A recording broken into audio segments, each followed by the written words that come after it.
Having such terrible thoughts. You'd say that it won't happen, but you said you'd help and you haven't. I've been cutting everyone off, get a head start on my run. I won't be your sheep, your coin, or your son.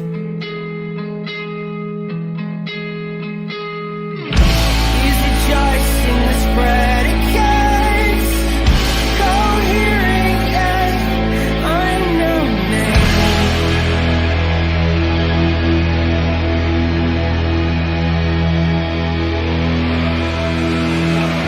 Oh, can you put me in codes? 'Cause I was born for this language game.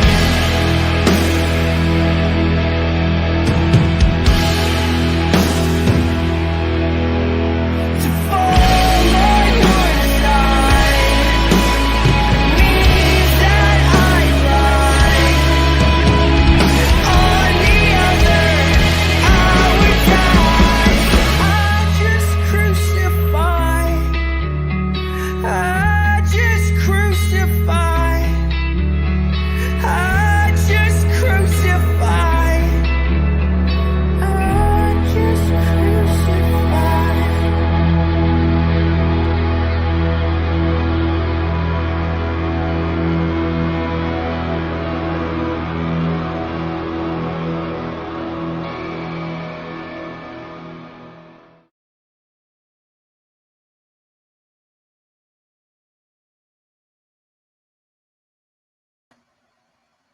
Hey everyone, welcome to Apocalypse here for this live stream on N.T. Wright's Paul and the Faithfulness of God. Thanks for all who are tuning in live right now, and I hope my stream does not go out, as I think the last, maybe 2 streams ago, the last stream, I don't remember, we had storms rolling through, and the same thing is happening today, so God may not want me to be talking about N.T. Wright today, but hopefully we'll make it through. As the opening, slightly different opening indicated, it is Karl Barth's 135th birthday today, which is pretty cool. He doesn't look a day over 120. And it's also my cat's birthday this month, which is weird. I didn't really make that connection, but you know, maybe the soul of Karl Barth inhabits my cat. I don't know. But before we get started, I just want to update folks on some things that have been happening. Last week we made it over the 1,000 subscriber hump, which is really wonderful. Thanks for all of the support from you guys. I'm thankful for, especially those of you who have been supporting the channel pretty much since the beginning. We love you guys, and we're just so grateful for you guys showing up, leaving comments, leaving questions in the live stream, interacting with us on Twitter. It's really great, so thank you for that. I originally was going to do a kind of open stream thing right after this, but I realized that I don't really have the time for that. So I've negotiated with some folks who are going to be on it to do something else more individually with them, to do analyses of different works. So that will happen. We'll have some guest hosts in the future, kind of walking through and analyzing different works in theology and biblical studies. So that'll be fun. As always, if you have a question throughout the stream today, feel free to leave it in the live stream chat, and I'll either get to it at the end, or if I feel like it's a question that needs to be addressed kind of as I'm progressing along, I'll do that, but that'll just depend on the nature of the questions that come through. And what other housekeeping stuff? We've got some upcoming streams. Let me look at the schedule. I should have done this before I started. We've got a stream coming up with Samuel Watkinson, who's been on a couple times, about universalism. But this time we're going to be talking about the analogy of being together and kind of our different approaches to that. And that same week, so it'll be on the 25th at 5:30 p.m. That same week on Thursday, the 27th at 4 p.m., we'll be having Pauline scholar Susan Eastman on. And Susan is a wonderful person and scholar. I was fortunate enough to have her as a teacher at Duke. So I'm excited to chat with her about her book, a really wonderful book on Paul and sort of personhood discussion that interacts with psychology and neuroscience. The book is called Paul and the Person, and it is wonderful. So I'm looking forward to that. And then in early June, we will be chatting with, let's see, I thought I had an early June one. We'll be chatting with James McGrath on his book, What Jesus Learned from Women. So be on the lookout for those streams. They're already scheduled on YouTube at the moment. But those are the streams we've got coming up. And so I'm really excited about exposing y'all to some really cool and interesting theological and biblical ideas going on. So with that, let's go ahead and get started. Takedown mode activated. Sort of. I may be nicer than you're expecting. So today we're going to talk about N.T. Wright's book, 2-volume book, Paul and the Faithfulness of God. These two big boys here. This is the Fortress Press edition. It was originally put out through an English press that I'm forgetting. Maybe Oxford before that, but this came out of Fortress in Minneapolis. And it's really the culmination of decades of work on Paul. He's published on Paul numerous times. A little kind of background on Wright. So he previously had taught at the University of St. Andrews quite a long time. He was also had a stint as the Bishop of Durham. He's Anglican bishop. And I think in 2019, he ended up accepting either a research position or some other sort of teaching position at Wycliffe College at Oxford. And I think he's still there. I thought he had retired, but I think I'm wrong about that he's now at Wycliffe doing something teaching-wise or research-wise. But I'm assuming for those of you who are on the stream, you know who he is and have probably read. Yeah, Avi, SPCK. Yep. That's right. I'm assuming you know who he is, probably read some of his stuff. He's probably the most famous New Testament scholar. He's published widely, especially widely in terms of books that are accessible to lay people. And he's written commentaries. I think they're the Commentaries for Everybody series. He's got a bunch of those. And but today we're going to be focusing on the big Paul work, Paul and the Faithfulness of God, which came out in 2013.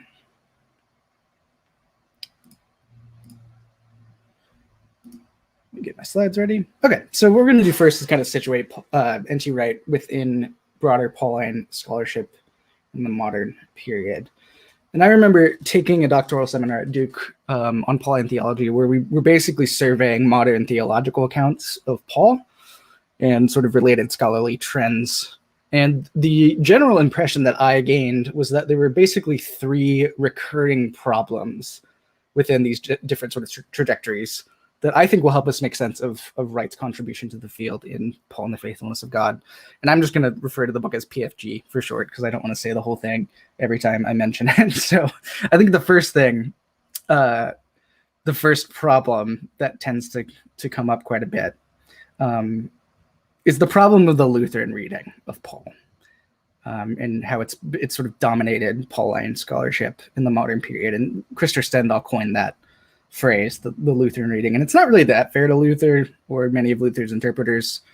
Or we could call it what Douglas Campbell called it in Deliverance of God, justification theory.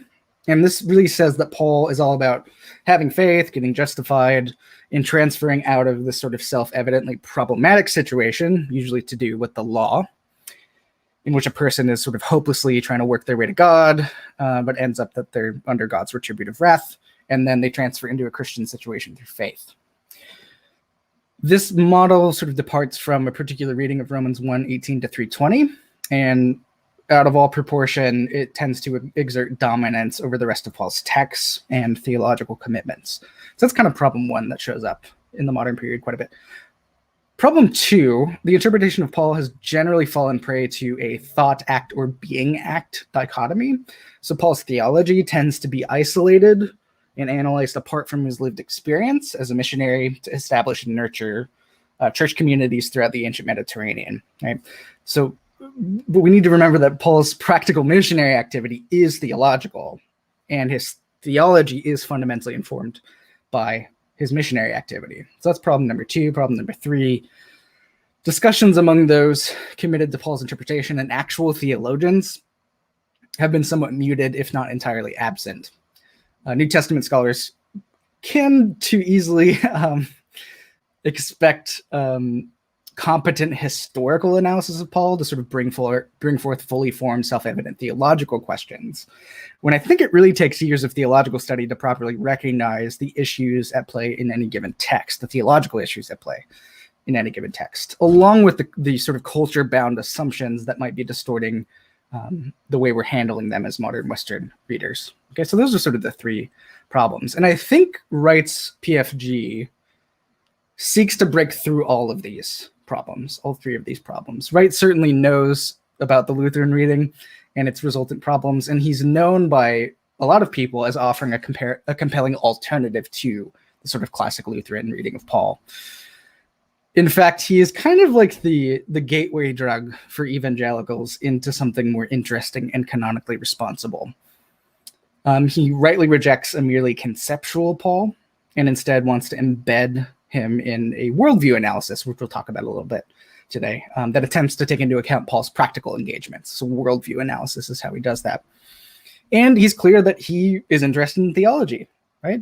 And in the reality of God for understanding Paul. So I would say that PFG gives a reconstruction of Paul's theology that is quite brilliant and does indeed move beyond previous analyses in certain respects. Okay, I want to be clear about that up front. And we need to appreciate that, I think. But at the end of the day, I think Wright's understanding of Paul contains serious problems, which we're going to talk about. Okay. Few words of qualification. As LeVar Burton said time and time again on Reading Rainbow, you don't have to take my word for it. Reading through the 2 volumes of Wright's work is going to be daunting, but it's important for people who really want to understand what he's doing with Paul. And I just hope that my analysis today will act as a kind of guide, not a sort of final word or anything like that on Wright's work. Okay. I also want to be clear that my analysis today is going to be selective. And necessarily so. I don't have hours and hours to address every single thing within the 2 volumes. That would be crazy. Okay? So that's how I want to qualify things. So problems. PFG is, in my estimation, not very well executed.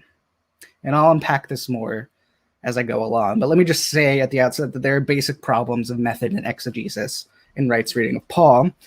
And his engagements with other scholars in the book are largely polemical, often through strawmanning.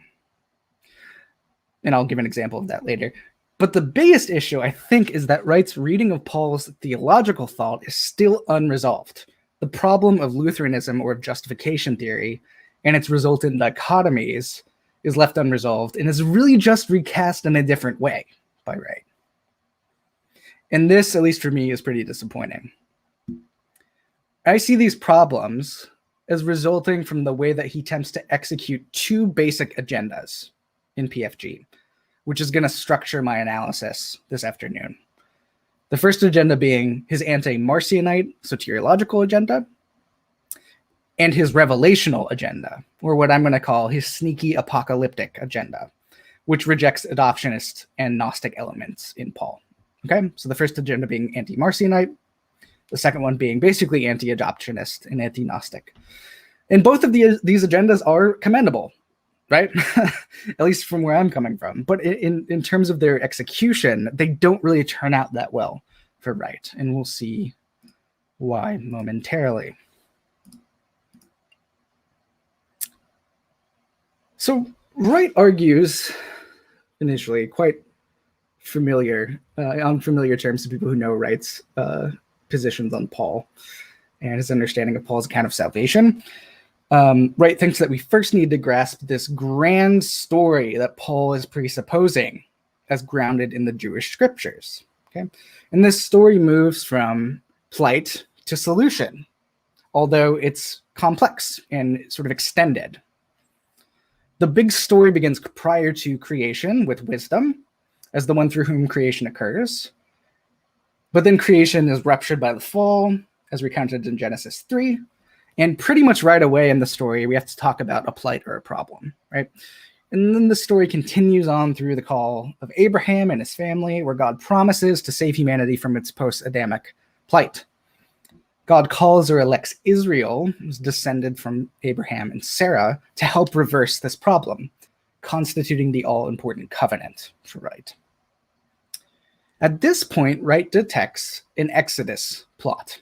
God saves Israel from their enslavement in Egypt. God dwells in the tabernacle with them. God provides instructions through the Torah given to them at Sinai. Israel then begins their long journey into the promised inheritance of land, having had really a brief encounter with the dangers of idolatry in the golden calf.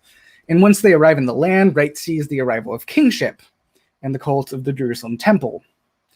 But of course, not everything goes well once they get there and the cult is set up and the kingship is sort of mobilized.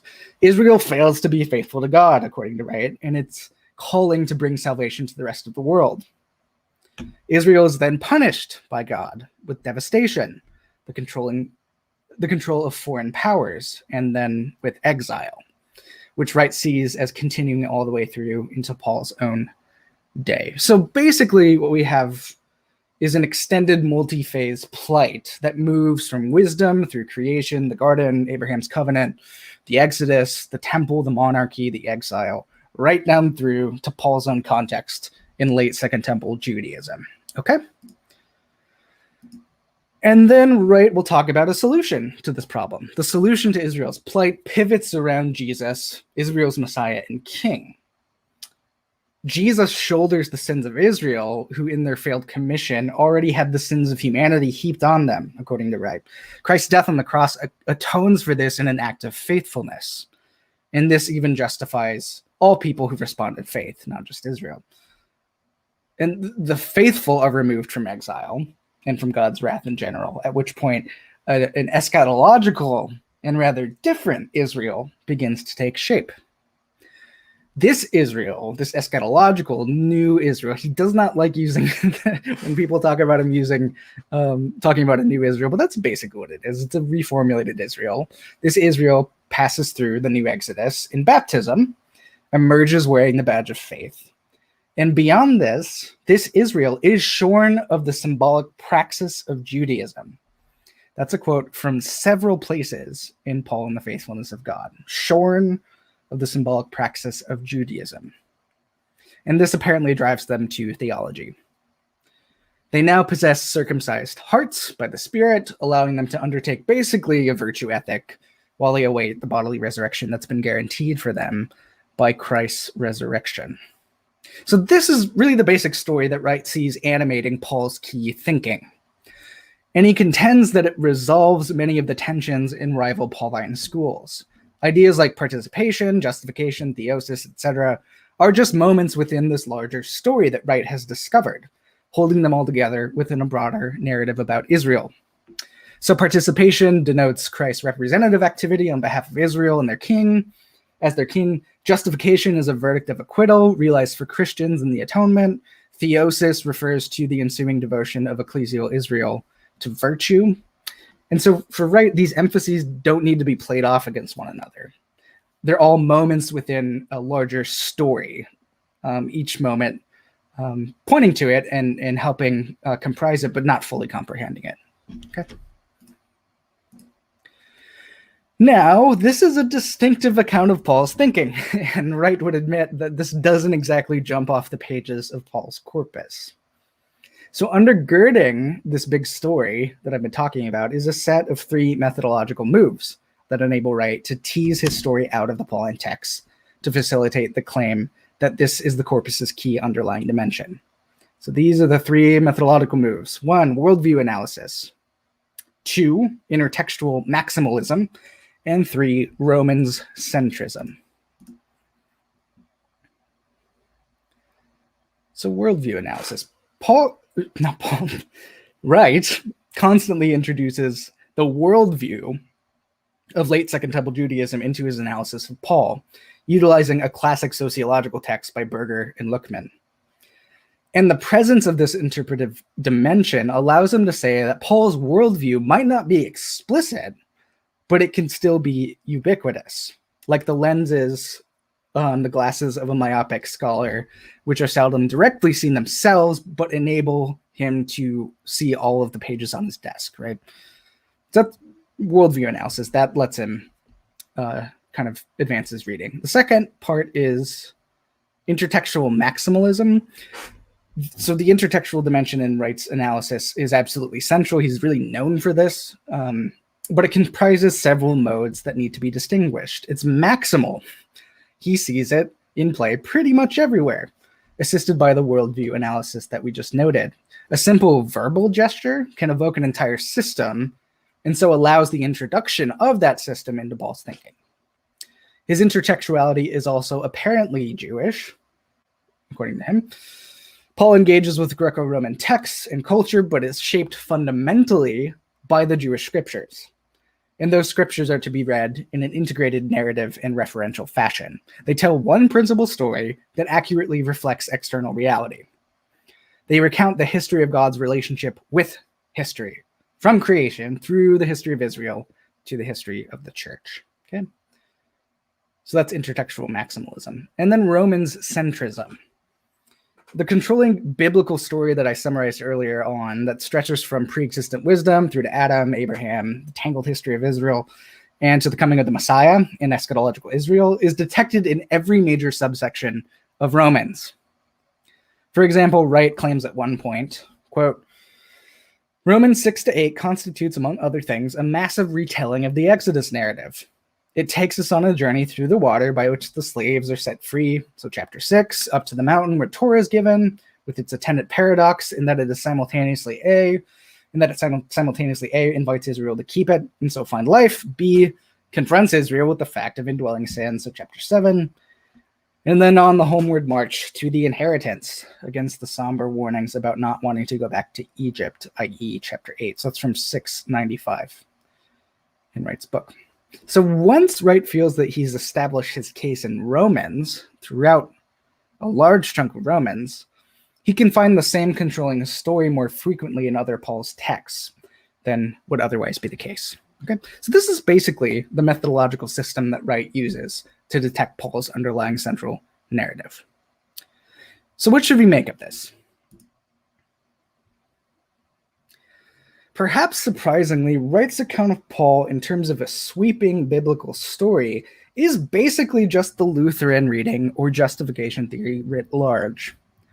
Justification theory, as Douglas Campbell describes in The Deliverance of God, is a simple but powerful account of Paul's gospel that moves from a plight established by failed law observance to a solution made possible by Christ's atoning death and grasped by faith. So it moves from Judaism to Christianity, from a phase characterized by the law to a very different, somewhat easier phase characterized by faith alone. And so the classic Lutheran reading imposes a harsh binary on the Bible that Wright suspects, probably correctly, facilitates Marcionism. And furthermore, it's highly individual and consequently atemporal and ahistorical. Scholars will frequently use the word anthropological, really meaning by this anthropocentric. Salvation is a journey of a single person oriented by one's own thinking throughout. But what you could try to do to address these difficulties is historicize the basic story more comprehensively, right? Spreading out its phases across space and time. We could then take in the full sweep of the Bible, reading it in a certain way, of course. The plight would stretch from Genesis 3 to Malachi, with the solution arising out of that extended Jewish story. We could go on to speak of peoples and histories instead of individuals in introspection. Moreover, the Marcionite danger would seem to be well and truly repulsed, as a more complex and palatable story binds the plight articulated by the Old Testament tightly to its Christian solution. But the underlying plot line here, I want to be clear about this, the underlying plot line here is still fundamentally Lutheran, moving from plight under the law to a solution in Christ, affected by way of basically a certain account of penal substitutionary atonement that is grasped by faith. And I would suggest that this is basically what Wright does for most of the time in Paul and the Faithfulness of God. Hence, his principal soteriological agenda in PFG is at bottom, underneath it all, what you could call a kind of corporate justification theory. The key challenge for him in his strategy is, of course, finding this extended narrative in Paul, since the all-important opening texts of Romans have usually been read to speak of individual plight and justification. But Wright makes sense of this by reading Romans 1-4 along with 5-8 in terms that devolve into a more corporate discussion of Romans 9 through 11. Although he reads those later discussions consistently in terms of a fundamental plight dissolution argument, which is not really how they work. But one important result from this strategy that Wright has deployed is a highly hermeneutical Paul. Paul becomes, above all, a reader of Jewish scripture, although one that reads it in a particular way.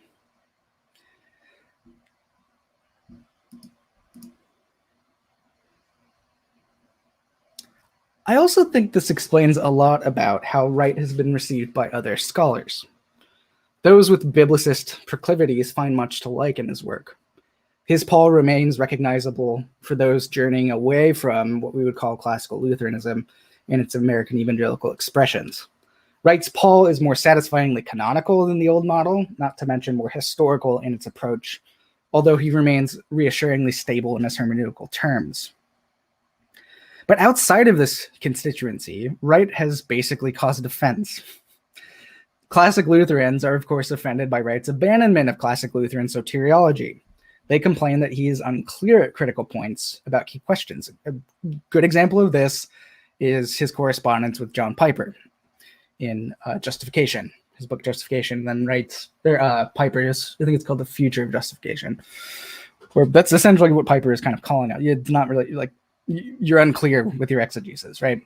And they're unconvinced of that exegesis, especially of justification texts, right? Romans 1-4 does not explicitly say what Wright wants it to say, in their view, and I tend to agree with them. But what about the agendas of the academy? And I want to be clear before going forward. I'm not saying that PFG is entirely reducible to a kind of corporate justification theory, even if it is dominated by it. Wright also affirms Paul's engagement with the imperial cult, with surrounding religio and philosophy. He doubles down on recent divine identity debates, and he strongly emphasizes bodily resurrection to oppose an ostensibly Gnostic Paul. But a lot of modern scholarly concerns are strangely missing. Paul's contextual engagements are generally characterized conceptually by Wright. They're really a clash of worldviews. But Paul's utilization of Greco-Roman culture was arguably more subtle, complex, and multi-directional than this. Similarly, the sociological analysis of Paul's communities in PFG strikes me as just a bit reductionist. We don't really learn how his communities were established or about how their key dynamics fitted together coherently, that is, other than hermeneutically. Okay? Paul comes across as the ancient equivalent of someone standing on a street corner proclaiming this new world that's interrupted into the old world, right? And expecting this to sort of get things going for him. But we don't really know that Paul did this very much, if at all. He kind of does this in Acts, I guess. There are good reasons to think that this isn't really how evangelism worked. Modern literature on conversion would also kind of bear this out. Indeed, it's significant that we gain very little sense from all of this of Paul the missionary, which is primarily what he was. He tends to disappear behind Paul the Bible reader in Wright's account. Okay. Wright also appears to have little interest in contingency, that is, the particular circumstances eliciting Paul writing his particular letters, a major methodological concern of North American scholars since the work of J.C. Becker in the 1980s. Wright makes scant use of Paul's biography, overlooking certain respects in which it problematizes his reading. An example of this would be the complete failure of Paul, the Bible reader, to recognize that many aspects of Jesus in the early Christian movement that fulfilled the scriptures he knew so well prior to his call is a major problem. If hermeneutics was the key to his thinking, its central realization should not have arrived so suddenly or dramatically through divine intervention on the road to Damascus. And this is a standard biographical conundrum for interpreters of Paul that emphasize his scriptural learning really heavily. Postmodernism is basically just dismissed. Alternative accounts of intertextuality aren't really dealt with. I'm thinking Christopher Stanley, Donald Jewell, Richard Hayes, and classicist William Johnson. The apocalyptic reading of Paul is dismissed, although only after being completely mischaracterized. The most egregious instance being his claim that Lou Martin is one of the three Pauline figures, including F.C. Bauer and Rudolf Bultmann, one of the three Pauline figures to be avoided in the future because of the purported complicity of his type of reading with the rise of National Socialism. Yikes. It's ironic that Wright levels this charge against the apocalyptic school when, of course, they level the charge of supersessionism against him, right? But this isn't the place to fully unpack that. Maybe I'll do a video on Wright and supersessionism at some point, but I don't want to kind of linger on that too long. Participation in Wright is reduced to a clutch of obscure intertextual motifs in the Old Testament, undergirded by the implausible notion of corporate personality. And the massive recent concern of scholars, both within Pauline studies and within the modern university more generally, with alterity or otherness, is rebuffed. So Wright largely overlooks the question voiced clearly, at least since E.P. Sanders in 1977, that certain readings of Paul construct Judaism in a sinister fashion, and yet depend on that construction for their own validity. So it seems significant that Torah-observant Jewish Christians are simply missing from Wright's account. His reading erases them, right? They're shorn of their symbolic praxis once they're in Christ, okay? Looking through, see if we take a pause real quick.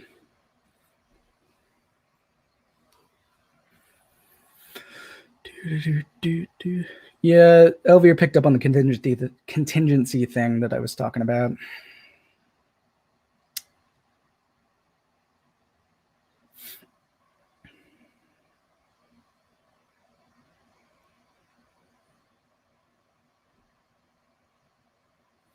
Okay, I'm gonna keep going.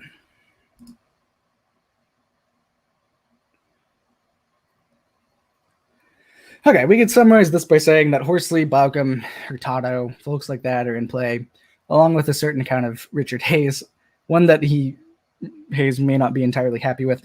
But the development of Wayne Meeks's important sociological work is thin, and the work of Bauer, Sanders, Becker, Stanley, Jewell, Lou Martin, Dale Martin, Enberg Peterson, Gaventa, Gorman, Watson, and Barclay are all rebuffed. It goes without saying that Bousset, Bultmann, and Stendhal are all off the table, along with, perhaps most surprisingly of all, Ernst Käsemann. And one is tempted to observe at this point that Wright has cut himself off from almost every other major interpretive approach to Paul in the modern period, which is to say that Wright himself must view the bulk of modern scholarly work on Paul, especially in North America, as an aberration. But the underlying reasons why this spread of occlusions has happened are now becoming clear. It's because of Wright's description of Paul as a reader of Scripture who reads, moreover, in a fundamentally Lutheran way, although in a manner that offends classic Lutherans. And this is a big problem. If Paul is primarily a Jewish Bible reader telling a messianic story that builds from a massive Jewish plight to a gospel solution, then it's hard to see how the main problems of Lutheranism have been avoided as against simply recast in a corporate mode. Israel still fails self-evidently to fulfill their assigned task, and the law still proves to be self-evidently inadequate. Hence, the fundamentally othering of Jews is still apparent, although here within a historical journey of an entire people. And this alienation is still the basis for a Christian solution that erases the symbolic praxis of that people. Somewhat opaquely, I would add. In fact, it's a non sequitur, and I could get into that a bit more at some point, but I don't want to pause there too long. It doesn't follow from Jews becoming a part of Jews responding to Christ faithfully that they need to abandon their Jewish practices. That's a non sequitur. Okay, I'm getting worked up. Yes, serious cheese man, Ernst Käsemann. Yes.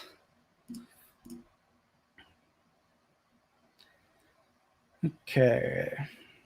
And it really remains puzzling why God would relate to Israel in terms of an initial plan through the law, which is designed to fail, moving only later to his personal involvement through a different plan, Plan B, all the while continuing to hold Jews, along with the rest of humanity, accountable to impossibly harsh requirements of that initial plan. This God is also unrecognizable to most Jews, while Christ's involvement in salvation in these terms is secondary and only partially successful. So some of justification theory's key problems are still present, and given time, I could add many, many more. Moreover, it's very difficult to extend Paul's analysis in fundamentally hermeneutical terms into the other scholarly areas that I just mentioned. What is really a professor of scripture, reading in a certain delineated way, doesn't really unpack smoothly or obviously into missionary work, into community formation, network evangelism, semantic contextualization, right? Participation, apocalyptic construed as revelation, polysemous intertextuality, dissonant worldview analysis, i.e. in terms of postmodern analysis, or sensitivity to the other. And he will not even necessarily unpack into good Christian theology, right? As the posture of many biblical scholars in the South before the Civil War, to pluck just one example from church history, makes abundantly clear. So it's becoming increasingly apparent that Wright's basic strategy might have painted him into a corner. He recasts the Lutheran plotline throughout his analysis. His recasting of that has failed to solve most of the old problems, while his fundamentally sort of canonical portrait has ended up rather isolated, with few places to go in terms of the broader scholarly agenda. However, let me be really clear. I find it important to resist Marcionism, along with adoptionism and Gnosticism within Paul's interpretation. I and others fully share Wright's concern here, and it's quite acceptable to argue for a hermeneutical dimension within Paul's description. It's essential, actually. But the acceptance of a fundamentally justification theory or Lutheran plotline in this hermeneutic is a major mistake. Paul's hermeneutical plotline is Christological, and the reification of some other hermeneutic into the basis of Paul's entire description is a mistake as well. It seems that if we do so, we start Paul's description in the wrong place. And indeed, this is arguably just a classic instance of methodological foundationalism.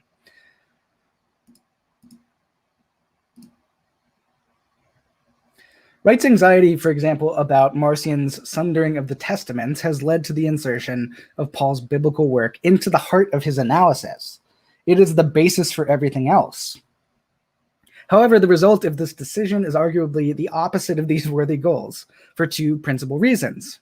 This foundation, inserting the biblical hermeneutic into the foundation, now that's been laid, now must be defended up front precisely as a foundation, i.e. objectively, which is always difficult, if not impossible. A massive a priori descriptive task has been assumed. The likelihood of success looks slim. Wright basically needs to be correct about everything in the Old Testament and its ancient Jewish interpretation for his foundation to hold. And two, the particular foundation must now include all subsequent agendas and data that it cannot explain or incorporate. If it does not do this, then its own role as a foundation will be called into question. An explanatory foundation that cannot comprehend or explain key pieces of data key pieces of the data is clearly not, in fact, a valid foundation. So unexplained data is deeply threatening to foundationalism, leading to the reduction of data to the concerns and perspectives already in place.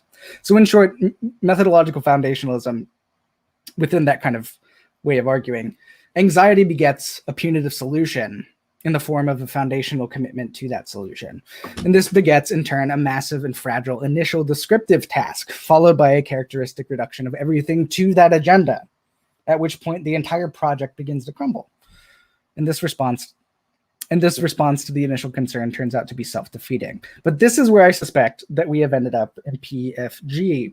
Wright actually develops his foundationalism in a revised justification theory or Lutheran format. But it still thereby retains all of the difficulties of foundationalism, along with the particularly nasty difficulties of Lutheranism to boot. Now, Wright would probably respond that we have to start somewhere, right? And I agree. But we need to start in the right place, at a point in Paul from which all of his other activity and concerns can ideally be comprehended and explained constructively, right? And I think Wright actually knows where this is at. So let's introduce very briefly, because this doesn't take up as much space in his work, very briefly, the second main interpretive agenda in PFG. Wright's anti-adoptionism, or sneaky apocalyptic. In chapter 9 of PFG, Wright argues that Paul freshly reworks conceptualities drawn from late Second Temple Judaism to articulate Jesus' inclusion within the divine identity. Wright is well aware that these conceptualities do not lead directly to key Christian claims about Jesus, a low-status Jew from Nazareth, that he is divine, the recognition that later theologians articulated more precisely in terms of the incarnation and hypostatic union. The Jewish conceptualities allow the articulation of this claim, but they don't generate it, while their original scriptural authors probably would have been somewhat surprised by it. Indeed, this claim is unexpected, even shattering, and especially when it is recalled that Jesus, resurrected and enthroned as Messiah and Lord, was first executed. This is new from a human point of view. And hence, in a telling moment, Wright even cites, with qualified approval, Lou Martin's important essay that I actually reviewed on this channel, Epistemology at the Turn of the Ages. The guy that Wright said needs to be avoided in the future. Yeah. Consequently, Wright himself refers to the arrival of the realization concerning the cross of Christ as, quote, a flash at a trumpet crash, as though a sudden bolt of lightning right outside the window shone a beacon into a previously dark room. It's 407. And to the cross itself as, quote, a strange outlandish event in which the one God did something completely new, utterly drastic, world-changing, world-shaking, and world-remaking in 408. He certainly sounds like Lou Martin here, doesn't he? For those of you who watch that stream or know anything about Martin, right? So Wright is well aware at this moment of revelation, that a revelation has taken place, in the light of which some of the conceptualities of late Second Temple Judaism have been freshly reworked by Paul, and in certain respects, dramatically so. It has been revealed to Paul and the early Christians that the executed and resurrected Jesus is the Lord, something from which much will now follow. This was the revelation that stopped Paul in his tracks, turning him from a fundamentalist persecutor into a champion of the pagan mission. But it follows directly from this that the nature of God must now be understood with primary reference to this interruptive figure, Jesus, from which it follows further that the purposes of God in creation, redemption, and the eschaton ought to be understood with primary reference to Jesus as well. It is, in short, apparent in Wright's endorsement of Paul's Christological monotheism that the correct starting point for an analysis of Paul is apocalyptic. So I would suggest that Wright already knows the answer to the question posed by his struggling hermeneutical program because he endorses it vigorously himself in this second principal analytic agenda concerning monotheism and eschatology, that is, his agenda concerning God. The analysis of Paul's thought must begin with the revelation that the fullness of divinity dwells in Jesus Christ, a starting point that must immediately devolve into a freshly reworked account of creation, history, and scriptural interpretation. But where does this realization leave us in our overarching assessment of the account of Paul's theology offered in PFG? Where are we left? It is immediately apparent that Wright needs to stop trying to saw off a branch that he's actually sitting on half the time. He needs to sit on it for both halves. A consistently apocalyptic starting point would ground his soteriological and hermeneutical agenda on an unshakable foundation, and one that Paul himself suggests is the foundation, right? Let me be crystal clear at this moment. I fully endorse Wright's desire to repudiate fundamentally Marcionite, adoptionist, and Gnostic elements in Paul's interpretation, whether ancient or modern. I think these are historically implausible and theologically destructive. And I fully endorse the importance of Jewish conceptualities for Paul's thinking and the consequent relevance of the apostles' subtle interaction with the Jewish scriptures. I am in complete agreement with the sustained agendas of PFG at these points. But it's quite clear that these worthy objectives cannot be achieved by reconstructing Paul's thought in terms of an a priori hermeneutical foundationalism. Okay? And it will be especially unhelpful to construct that foundation with a fundamentally Lutheran or justification theory plotline that runs from a plight under the law to a Christian solution. It is therefore self-contradictory and self-destructive for Wright to deny the importance of starting Paul's interpretation in apocalyptic terms. Instead, a freshly reworked account of Paul best begins, in my estimation, where Paul does, with the revelation of God in Christ, and go on to deconstruct and rework any fundamentally Lutheran plotline and its associated reading of Scripture. And this is what the apocalyptic camp does, that Wright spends so much time marginalizing and misunderstanding. Just a little sad.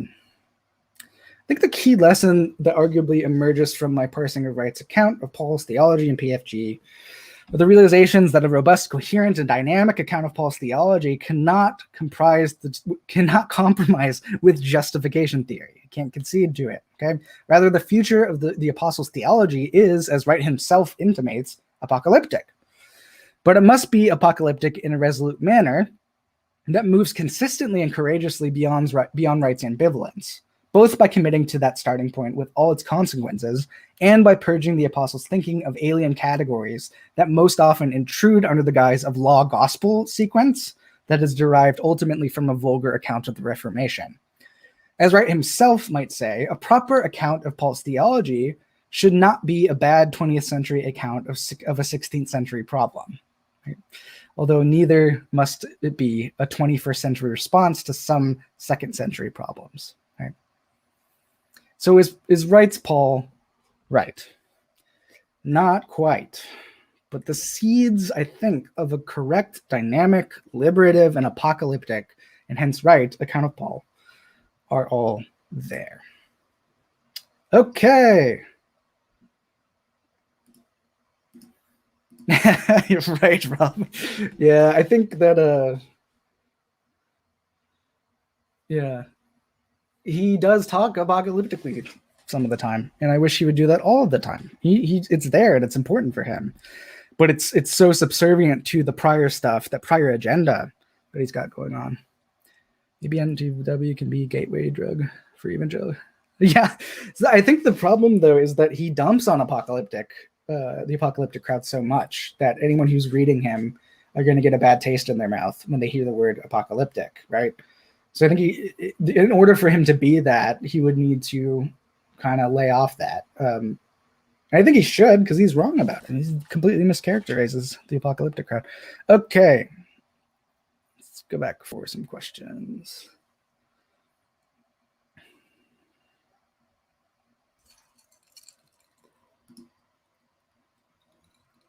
Is it fair to say that Wright has come up with a coherent hypothesis for a macro story, but then he manipulates every piece of Pauline data to fit his paradigm?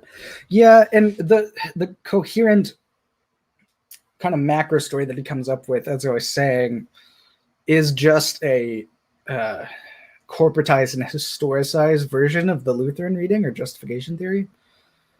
So he's decided that that's, as Becker would put it, and you and I were talking about, you messaged me a bit about Becker earlier. That's where coherence is, right? That's where he finds coherence. And then contingency is nowhere. As I was saying, he really doesn't have much of a sense of contingency in this reading of Paul. Because the Paul that he has, this hermeneutical Paul, telling this big story, right, is what really matters. He's really just a Bible reader, right? Okay.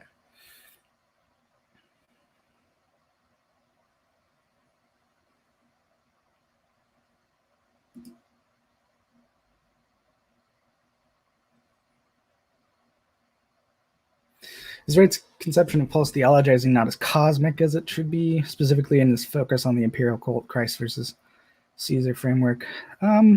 Yeah, I don't like his stuff on Christ and Caesar.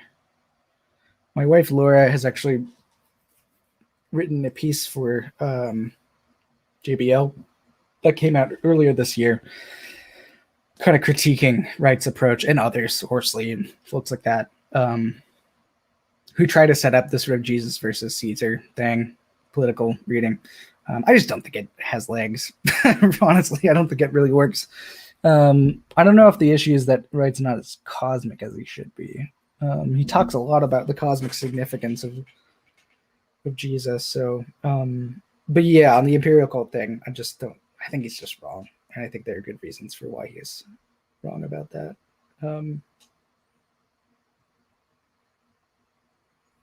Who else gives a solid macro level reading behind?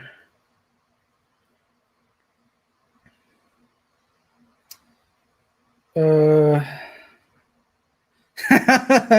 just saw this. Yeah, what do OT scholars think of Wright? Don't look upon him very kindly. I think Scott Hafeman, if that's how you say his name, Scott Hafeman. He was at St. Andrews for a while. He's kind of a Wrightian dude.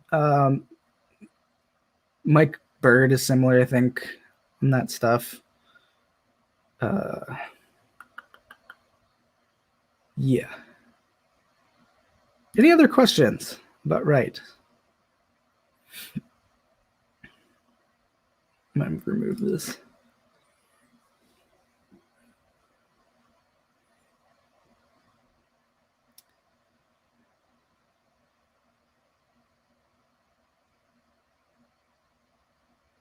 Oh, someone asked about, I think it was Rob. What I'm really referring to with biblicism was just the idea that there's a kind of stable coherence of the canon that we need to hold together. And that is fundamentally important for how we read the Bible. That's read in the light of that. And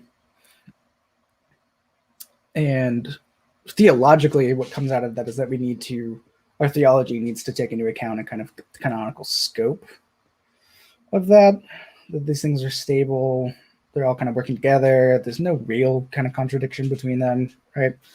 There's this kind of smooth connection between all of the different books. So that's kind of what I was referring to. There are a lot of different ways to talk about it. Does Wright mix the Abrahamic and Mosaic covenants that's creating problems with the big picture? Yeah, sort of. The way that I was presenting it, it is much more complex than I was presenting it, and it's sometimes hard to follow where he's going in terms of his reconstruction of the Tanakh. So I would have to look specifically at those, how he sort of treats those, and if he is conflating them specifically.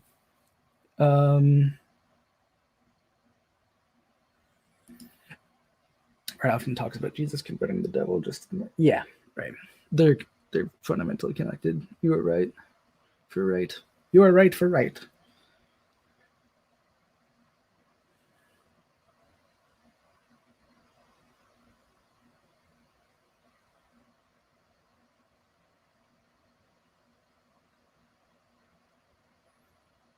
Trying to see if I missed something.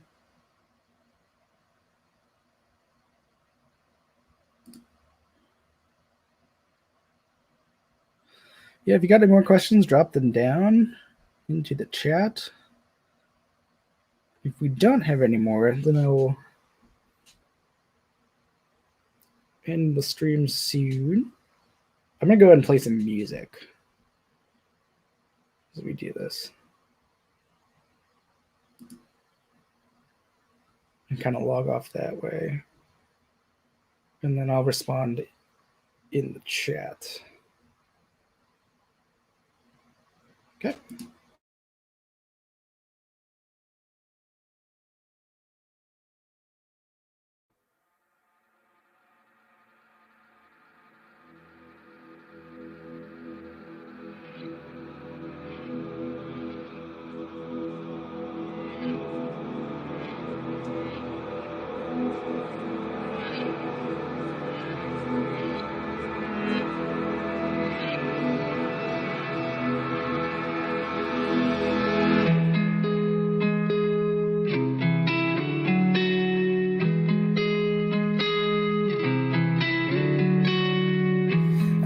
Having such terrible thoughts, you'd say that it won't happen, but you said you'd help and you haven't.